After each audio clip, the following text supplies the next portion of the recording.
ওয়ালাইকুম রহমতুল্লাহি ওয়া বারাকাতুহু। আসসালামু আলাইকুম রহমতুল্লাহ বারাকাতুহু। আসসালামু আলাইকুম রহমতুল্লাহ। আলহামদুলিল্লাহ। আসুন আজকে আমরা দেখি পানির গুরুত্ব কতটুকু।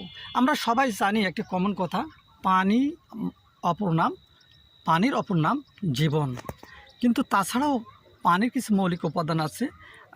আপনারা যারা সায়েন্সের মানুষ তারা জানেন H2O পানি, অর্থাৎ চাঁদের দেশেও পানির যে সংকেত, সমুদ্রের তলদেশের পানিরও সেই সংকেত, বরফের পানির সেই সংকেত, সমস্ত পানির একই সংকেত। কিন্তু আশ্চর্য বিষয় কি জানেন, এর মধ্যে লুকিয়ে আছে আল্লাহ সুবহানাহু ওয়া তাআলার অনেক বড় একটি হিকমা।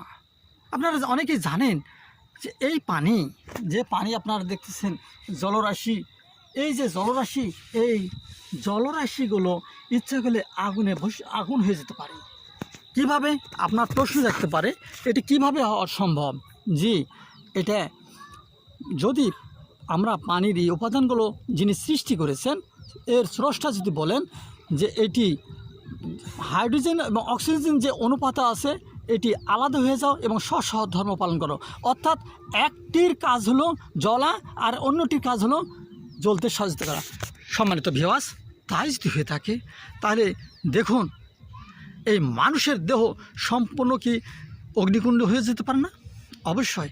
অর্থাৎ পৃথিবীর 3 ভাগ যে পানি আর মানুষের দেহের 95 ভাগ যে পানি, সমস্ত পানিগুলো এখানে, এই পানিগুলোই মানুষকে আগুনের কুণ্ডলিতে পরিণত করতে পারে, অর্থাৎ পুরো পৃথিবীটাকে জাহান্নাম হয়ে যেতে পারে।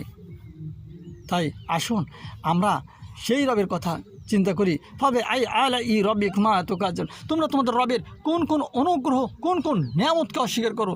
তাই পানির মতো একটি নিয়ামতকে আমাদেরকে অস্বীকার করার কোনো সুযোগ আছে? আসুন আমরা সকলে সেই সত্যটা বুঝি এবং আল্লাহ সুবহানাহু ওয়া তাআলার পথ এবং মতামত চলি। আসসালামু আলাইকুম ওয়া রাহমাতুল্লাহ।